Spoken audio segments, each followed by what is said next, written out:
Hi, everybody. Welcome to the Wednesday Instagram Live Tablas Creek broadcast. I am Jason Haas.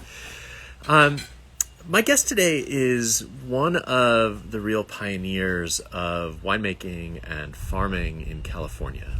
It'll be John Williams, the proprietor at Frog's Leap Winery up in Napa. And he's one of my own inspirations in a lot of what we do and a lot of the ways that I think about farming and grape growing in California. But he is also just a treat.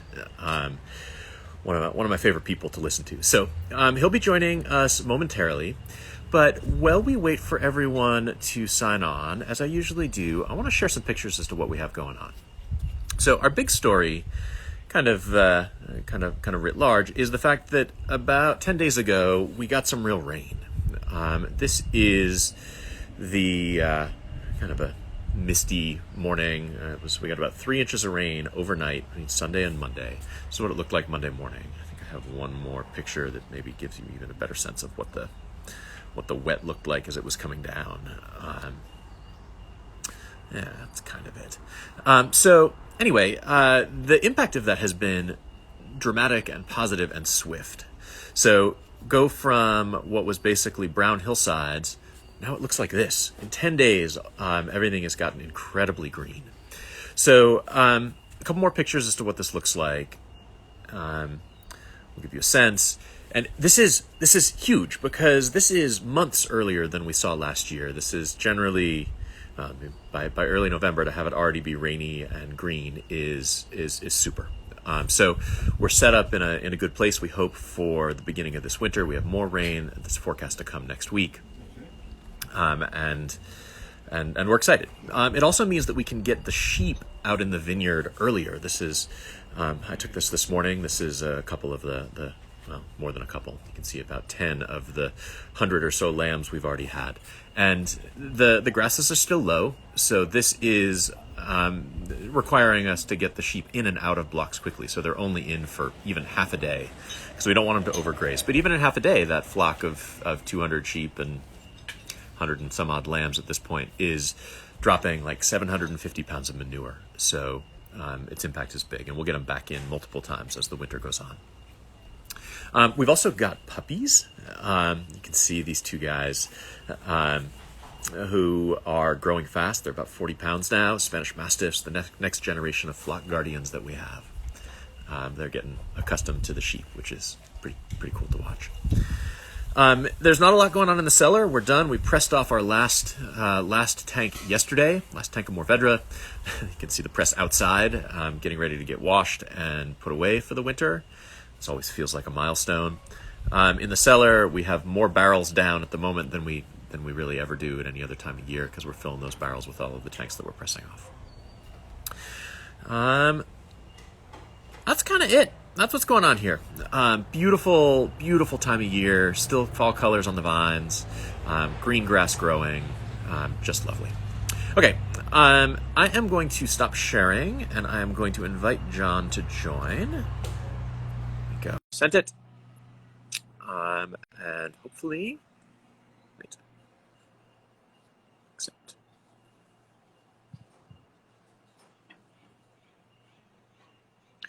That's interesting. I just tried to accept, and it is not allowing me to. Let me try this the other way around.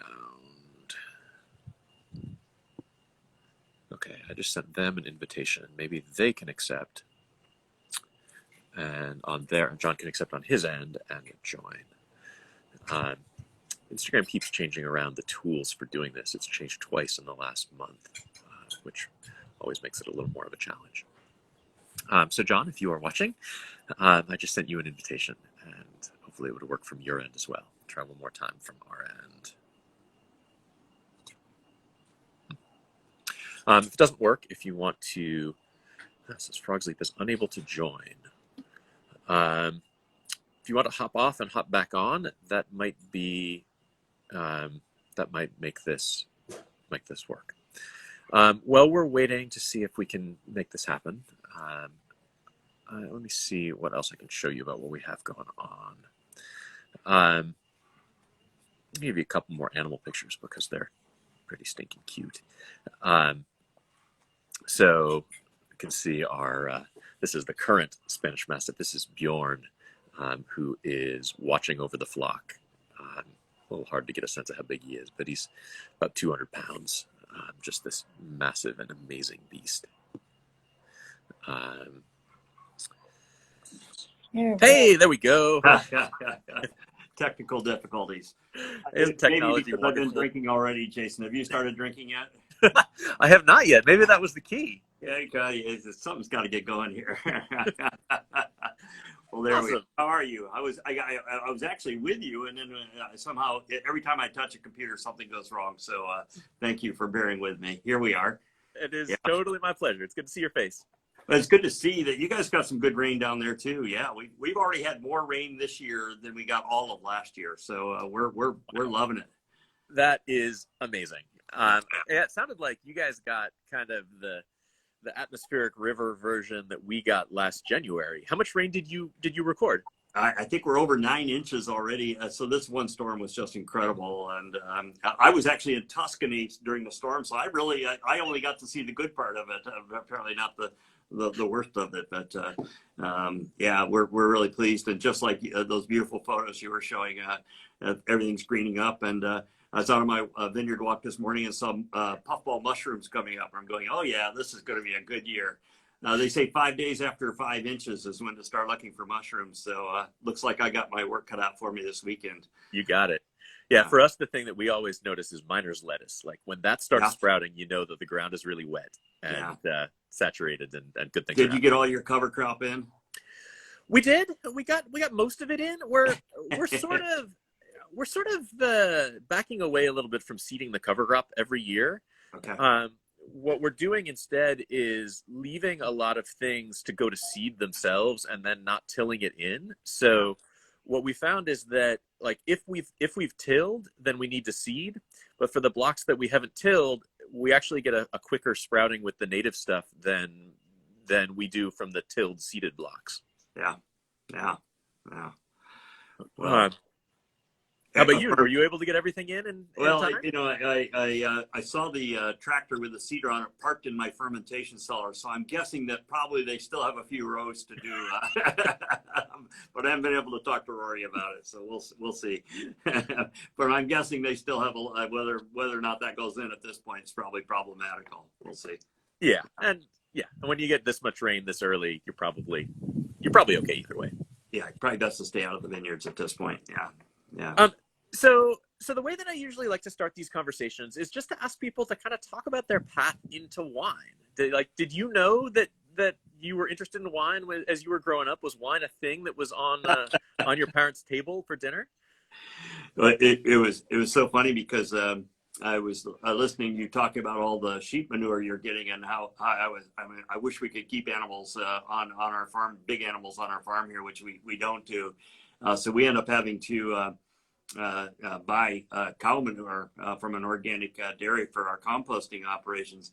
And I grew up on a dairy farm in Western New York. And if my grandfather knew that I was buying cow shit, he would absolutely turn over in his grave, I swear to God. But so I grew up on a dairy farm in Western New York, went to Cornell University to study agriculture. I thought I might be a vet. Turns out you need to be smart to be a vet. So then I ran out of money. And so I was going to have to leave school to earn a little money. And university suggested a work study program where I could get money and credit at the same time. And the only thing they had available was a winery in the Finger Lakes. I had never had a glass of wine. My family didn't drink. I'd never been in a winery. I had never seen a vineyard. And I saw Jason. I'll tell you, I don't know if you've ever been in the Finger Lakes, these beautiful vineyards, cascading down and I go into this big winery with big tanks of booze and pretty girls giving tour and not a cow in sight. And I went, I'm in, man. This is what I'm going to do the rest of my life. And that was the early 70s. It was just when the whole wine industry was starting to reawaken here in this country. And so it was a spectacular time to join and dedicate my life now 50 years of making wine started from that very moment. And so so in 75 I graduated from Cornell and literally got the $69 Ameripass on the Greyhound bus and came out to the Napa Valley, and I still have the return ticket, so I'm still here. years, and I've made my life here. So it's been this is 41 years for Frog's Leap this year. So pretty remarkable, really. Yeah. That's incredible. Yeah, no, I know the Finger Lakes well. I went to Cornell for grad school, so Oh, you did? Oh, I had no idea. so but even when I was there in the mid '90s, and like even then, the Finger Lakes wineries were still in a pretty early phase. You must have been in there like when it was just getting off the ground. Well, yeah, I mean, Concord, Catawba, Niagara, this big controversy about using hybrid varietals, and vinifera was the provenance of a handful of cranky people like Dr. Constantine Frank, who I discovered and spent more than one afternoon with, you talk about your mentors. There was a guy who literally went mad because he knew that great wine could be produced from vinifera in the Finger Lakes, and no one would listen to him. And so yeah, these were the crazy people that I associated with. Herman Beamer is one of my really close friends, and I was just back there with them this summer a little bit. And a part of the industry has progressed back there. Part has still got a ways to go, but they're on the path. So yeah, I've spent more than a little time there. Cool. So, I mean, I think. I'm not sure how much people know your history once you got to California. I mean, starting at Stag's Leap, and I mean, there were things that happened before you started Frog's Leap. What led you to kind of head out on your own? What was the impetus for that? Yeah, so as you point out, I was the first winemaker at Stag's Leap Wine Cellars. I joined them in the early spring of '75. So everyone knows the famous wine of Stag's Leap that won the Paris tasting. I actually took the bottles out of the box, asparaged them with nitrogen, and put them on the line to bottle that wine. And had I not done that properly, can you imagine the whole course of California history might be different? So I take full credit for that wine because I put the bottles on the line. But that was I was there. I was really the only employee in '76 when all that came out. Then I got my degree at Davis. I was the winemaker at Spring Mountain for a while. But I think once you're passionate about wine, the idea of making your own wine becomes obsessive, I think, for some people, certainly for myself, to have that kind of control as opposed to having anyone else tell me how to do it. And then ultimately growing your own grapes, which is the full extension of that. And so that was the path that we put ourselves on. So in 1981, I sold my motorcycle and made 500 cases of wine with a friend, and sold that and made a little bit more wine the next year and sold that, and then borrowed some money the next year, and I've been borrowing ever since, and built Frog's Leap. So we farm about 80 hectare, about 200 acres of grapes now, and make anywhere from 50 to 60,000 cases of wine a year. It's been a wild ride, to say the least. I love the on your website how you track the evolution of your labels, like which have evolved about this much from the beginning. The consistency is admirable and really cool to see. You don't want to mess too much with a good thing, that's for sure. Yeah. The label's got a great story in that we had so little money that we couldn't hire an actual design firm to do it. So we met this guy, Chuck House, who was just freelancing, and for $100 and 2 cases of wine, he designed our wine label for us, and it ended up winning the American Academy of Arts award for label design or something. He's now the most famous designer in California. So great stories like that are a fun part of when you get 40 or 50 years of history, you start to gain some of these stories. It's wonderful. So talk a little bit about how your thinking on farming has evolved, because I assume you didn't come into this saying, yeah, I wanna create a revolution and farm organically and start doing biodynamics. I mean, you must have come to that bit by bit. What was your path? Yeah, well, it's almost in reverse in that I came off from a family farm, small dairy farm that probably was farming organically when you think about it, because we didn't have money for fertilizers and so on. So cow manure, composting, all those things were part of the reality. But when I went to Cornell and then eventually Davis, into ag school, I mean, these are two most famous ag schools in the world, and it was all about the green revolution, about how we needed to double and triple production. We needed new varieties. We needed to use chemical fertilizers. We needed to have sprays and so on. So I was there part of this whole revolution in farming, better life through science, and in changing the world of agriculture towards industrialized agriculture. But I think even as early as the early 70s, when I was starting to question some of this, as were a number of my colleagues, we were reading things like Silent Spring and Rodale Press and talking about, because we were starting to see the problems with using all the synthetic fertilizers and the resulting problems we were having with pests and herbicides, et cetera, et cetera. And so we were all starting to question this. It was the same time as there was a movement back towards the land and the hippie movement and so on. So I was starting to question conventional agriculture related to other crops, not necessarily grapes. And then when I started farming, no one was really farming grapes organically at that point. That was really just at the very, very beginning. And so we got very interested in that really before the organic standards were even codified in the mid to late 80s. And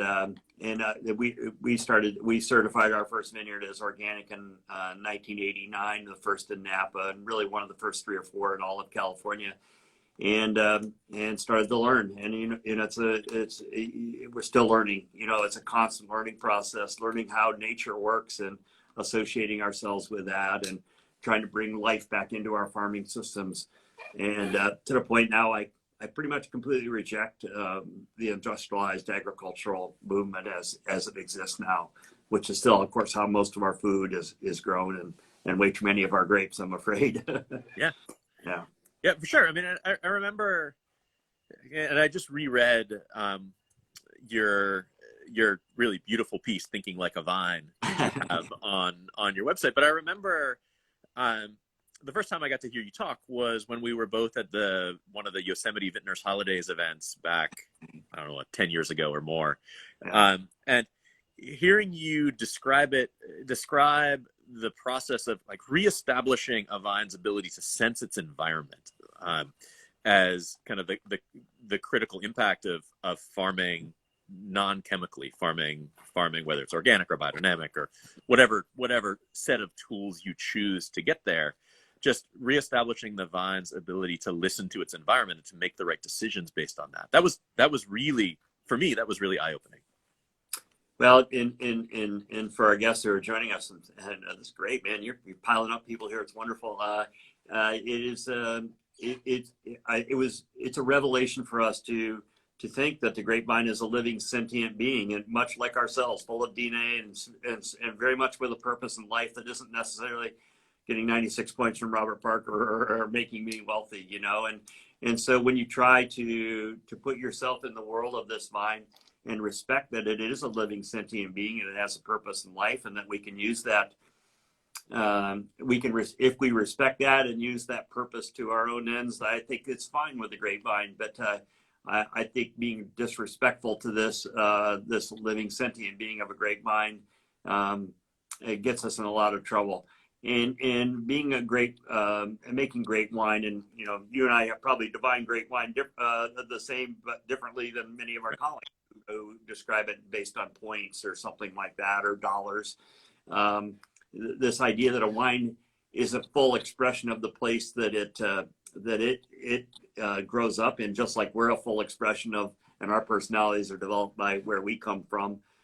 This is the exciting part of wine, and something we've deeply committed ourselves here to, is just surrounding our vines respectfully with a deep, rich, natural world that would, above the ground, but more importantly below the ground. And so things like farming without irrigation, or biodynamics, or regenerative, or organics, or any one of these tools that we talk about are really getting to the same point in my mind, and that's to reconnect these grapevines to the deep natural world in which they thrive. And quite honestly, I think it should instruct our own lives of deeply engaging ourselves in the natural world, and so that we can thrive. And way too many of us have forgotten that in our own lives too. So the analogies are wonderful. Your comment makes me think a lot about the kind of the parens origin story for how they started farming organically. I mean, this was back in the late 1950s, where Jacques Perrin just decided that like the way that he'd been farming for the last decade, like right after World War II, using fertilizers, using the sprays, like it didn't feel right to him. It wasn't the way that he'd learned from his father. And so he decided to go without for a year, and was blown away by how much more the wines that he made that year tasted to him like Beaucastel, like that place, than what he'd been doing for the previous decade. That for them, that was it. Like, I mean, they've been farming never go back chemicals ever since. Yeah. But that idea that like this is an essential piece of how you make wines of place is like, that's, I think, where kind of the rubber meets the road for wine lovers. It's like they may or may not care what we're doing because of the externalities, or because it allows a vine to become its best self, but to make wines that then reflect the place in which they're grown and express terroir, like that's something I think just about any wine lover can wrap their heads around. Well, and I think as winemakers, you and I, of course, we've dedicated our lives to that idea, and you know, but there's a whole paradigm of wine that doesn't respect that and still is very successful. So we have to recognize that this isn't for everybody. But to me, wine that doesn't have a personality of place or tastes like home to somebody is just an alcoholic beverage. You know, that's not what we're interested in. I know it's not what you're interested in, and so very, very much the same for us. And these are the wines that we should all be looking for, and all hold deeply to our hearts, and look for them and support the producers that make them. And yeah, there we go. Was there a wine, like, do you have an aha wine that you remember early in your exploration of wine that for you were like, oh, now I see? Like, did you have a wine like that? Well, I guess Boone's Farm doesn't really apply here. But a wine revealed itself to me a bit slowly, just because when I was first enjoying wine, I was you know, these were wines from varieties that aren't even thought to be, you know, varieties to make great wine, and don't, right? But one of my jobs is, you know, the Taylor Wine Company would import wines from California in tank car to blend with the Labrusca varieties that they made there. And my job was to go and get samples out of the tank cars and bring them into the lab for analysis. And it was like, oh my God, what's this? You know, so I'm not sure that's a very romantic story, I'm afraid to say. It's not like you know, Montrachet or Bonnemar, I'm afraid, but it was this kind of slow reveal, and then finding out that there were better wines in the world, joining tasting groups, learning about wine, learning about the history of wine. I think to me, you know, we as you know, we keep a deep cellar of our older wines, and to go back and to open those time capsules almost back into your life is such a fun thing to do. And so yeah, I'm going out of my way not to answer your question, because it's been a series of aha moments. And like I say, I was just in Tuscany, and I've never really been a big fan of Brunello or Montalcinos, and I read up to taste some that were 10 and 15 years old, and all of a sudden I got it, right? So I had an aha moment, you know, 6 days ago, right? So that's the way it should be. That's totally the way it should be. I think that's something that I find when I talk to people who are real veterans in the world of wine, is that they continue to find themselves surprised and continue to find themselves like turned on by new things. And that's one of the things I think is so amazing about wine, is that as much as you know, there is always way more that you don't know. So many regions, so many grapes, so many producers, and so many innovations that people are doing. I had the great opportunity to work with Andre Chelsteff, which, you know, many people regard as you know, one of America's greatest winemakers, and that was always his line every day: is "What'd you learn today? What'd you learn today?" Right? And because that's the learning never stops, and the experimentation never stops, and the innovation, both in farming and winemaking, and that should never stop. Keep that passion alive, and that's pretty cool. That's a pretty cool thing. Yeah, I agree. I got to see that firsthand with my dad, who, I mean, Tablas Creek started and like he started Tablas Creek when he was in his late 60s, knowing that the way that we chose to import vines and build our own vine nursery and then plant all state, like he started this in his late 60s, knowing that we weren't going to see wine for a decade, and we're going to see like wine from vines that had decent root systems until he was in his 80s. And yet that didn't matter. Like, it was worth doing. And there's nothing old about late 60s. I just want to let you know that. Yeah. Exactly. Like, I have seen great evidence of that. So talking about innovation, like what's next? What's the new stuff that you're working on? Yeah, well, and you know this better than I, that when you get involved in farming responsibly, which is the only word that encompasses all of the thoughts that you and I work with, you start to think about other things like, okay, so we're farming organically, but where do our farm workers live? How, do they have a livable wage? Where do our bottles come from? What do we build our buildings from? How many barrels are we using? And so this naturally leads into this whole world of sustainability and social justice and so on and so forth. So I'd say probably I'm spending as much or more of my time thinking about those things these days as how to make wine.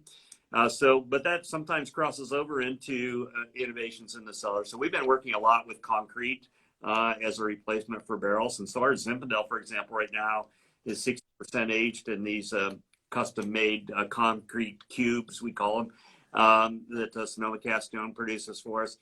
It's increased the quality of the wine, and it's so much more sustainable. So it is looking for these areas where we can respect the principles of sustainability and affect the environment and make better wine. So these and keep our prices down. And we take it as a real challenge here. We sell most of our wine to people who actually drink it and have to pay for it and aren't fondling it, if you will. And so we're very respectful of how our wines are priced. For Napa at least, and so what can we do to make this wine better, but still not increase its cost? These are all things that we think about as well. And then, of course, the elephant in the room these days is climate change and what we're all doing about this. Can we? And hats off to you and all the work you do with that, with regenerative. The idea that we instead, the principle of organic farming is if you take from the earth, you return to the earth in equal measure. This idea that we can return in greater measure and lock up more carbon in the soil is very, very exciting. And so working with things like that, because climate change is gone from being an existential crisis to a real crisis for all of us. And to think that we can outrun it or buy a property somewhere else or move our vineyards to Finland or whatever is BS. We need to take this straight on. So a lot of issues around there and measuring our carbon footprint. So these are some of the things that we're working on. Yeah, that's so familiar. I feel like over the last year or two, I've spent at least as much of my time thinking about that as I have what we're doing in the cellar, and though it is all related. And I don't know if you saw, there was a cool article in Wine Spectator that just came out today about how trifethan is capturing the CO2 that's produced from fermentation. Right. Which, like, I feel like that's an area where Fantastic. Like there's huge amounts of potential in terms of turning, because right now the vine cycle is essentially net zero in carbon dioxide. So the vines are pulling the CO2 out of the atmosphere and turning it into carbohydrates in the grapes, and then you're fermenting it, and that's getting released back out. So it's not a producer of carbon dioxide, but it's also, it's a net. But if you can somehow capture that so that it's not re-released, like what a cool thing to try to do. Yeah, we've obviously been working on a carbon audit to try to really measure these. And some of the things that have posed the biggest challenges to us are really tough, almost intractable problems. 40% of our carbon footprint is the production of the glass bottles that we put our wine in, which are single use. And most people think that those are recycled when they put them in the recycle bin, but they're not. 70% go to landfill, and the other 28% are crushed and used for road base, and only 2% are ever used to make glass again. So these are big challenges. Yeah. And then on the social side, we're picking olives. So we're in the middle of olive harvest today. We grow about 30 other crops besides grapes in a kind of a permaculture sort of situation here. But a big part of it is so that we can keep our farm workers employed year round. So we can go from picking grapes to picking olives to pruning peaches. And so these are all things that we need to be thinking of and getting better at. That's for sure. Yeah. And that have you dived into the regenerative organic certification? The problem for us is, we dry farm, we don't irrigate, and so a big part of the certification is the no-till, and we till, and it's essential. We have found, particularly when we get so little rainfall as we've gotten in the last year, we understand the arguments of the regenerative movement with respect to not tilling in terms of soil health. But, soil health is actually a secondary concern for us because grapes don't need much fertility, and we actually have plenty of fertility in our soils. But carbon capture, actually, the peer-reviewed studies on carbon capture show that we're actually on balance getting as much carbon or more carbon back into our soil in a tillage type situation. So I think the argument around tillage is a little versus no-till is a little means a little more nuanced than you do or you don't, and you're good if you do and good if bad if you don't. We totally agree. We've actually been going back and forth with the ROA to make exactly that case because we found the same thing. We have till blocks and no-till blocks, and we're adding at least as much carbon to the soil in the tilled blocks. And one of the things that I think I've been really impressed with the way that organization has approached this is that they have these kind of guiding principles, but they're also very interested in saying, okay, so this doesn't work in this context. Great, let's figure out how to get to the point that we want to get to. It has been a refreshingly non-dogmatic approach. Well, as always, I'm always inspired when I talk to you, Jason, and so you've given me a little twist here to pick that back up. When you spend, I think both you and I suffer from the same disease, and that's we're constantly thinking about what's next, as opposed to thinking how we label or merchandise or promote this. We're always trying to think, well, how we can get better, and so. But it's a good point. I think I certainly support the goals of the regen movement. It's interesting to know the history of it. I mean, this was a term that we used back at the Rodale Institute. Actually used this term back in the many years ago, and it kind of fell out of favor. So it's good to see it back, and it's wonderful. All these things are so important to do better at, quite frankly. Yeah. Yep. I agree on all that. And the Rodale Institute was one of the three kind of founding bodies of the Regenerative Organic Alliance, along with Dr. Bronner's and Patagonia. So it's not surprising that those that kind of vocabulary worked its way in. Well, you throw Tablas Creek in there, and you got a pretty formidable group. So I'd love to join that club for sure. So we'll get on that. Awesome. Put in a good word for me. Don't worry, with pleasure. Cool. So I cannot believe that it has been a half an hour, but it has been a half an hour, and I try to keep these conversations delimited in time because we've all got things to do. I'm sure I'm pulling you away from something. But before I go, if people want to learn what you're working on and what you're thinking about, or get more involved with what's going on at Frog's Leap, what's the best way for them to do that? Well, I think the website is a good place to start, but even better, we can travel now, and I think Napa Valley is a beautiful place to visit, and if you could come here, we've got a wonderful hospitality situation here. Because so many of these things you can talk about as we do, or write about, or put on a website, but until you can be in the vineyards or sense the, I follow you on Instagram, so I know how much life is in your farming system down there, and that's very much the case here. You get it the second you walk onto this property. So please come and visit us here, and check out our website. And of course, we also have wine to sell and wine clubs to join. So feel free to do that too. We make spectacular wines that are, I think, some of the best wines in Napa, and certainly best values in Napa. So a good way. I mean, you can. What I believe is, I think what you believe is that you should be able to taste this in the wine and taste the life in the wine. And I can always tell a wine that's made using organic or biodynamic or regenerative principles because there's just life in that wine. And when there's life in the wine, it'll live on for a long time. And that's what we want in wine. So yeah, here's to living wines. Seriously. Awesome. Okay. It is such a pleasure. Thank you for joining me, John. Thank you, everybody who tuned in and joined us for this conversation. And do definitely go see what John's working on. And I know he didn't give it maybe the emphasis that he could have, but his website is amazing with all kinds of great stories and background, and just reading the timeline of the creation of Frog's Leap will make you smile and laugh and appreciate it. So again, thanks for joining me, John. Everybody else, tune in 2 weeks. My next guest is super cool.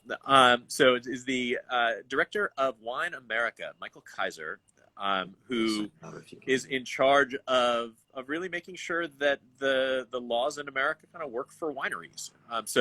Looking forward to the conversation with him. He joined me from the DC area. Meanwhile, have a great couple of weeks. Thanks again, John, and see you all. See you all soon. All right. Bye for now. Bye for now.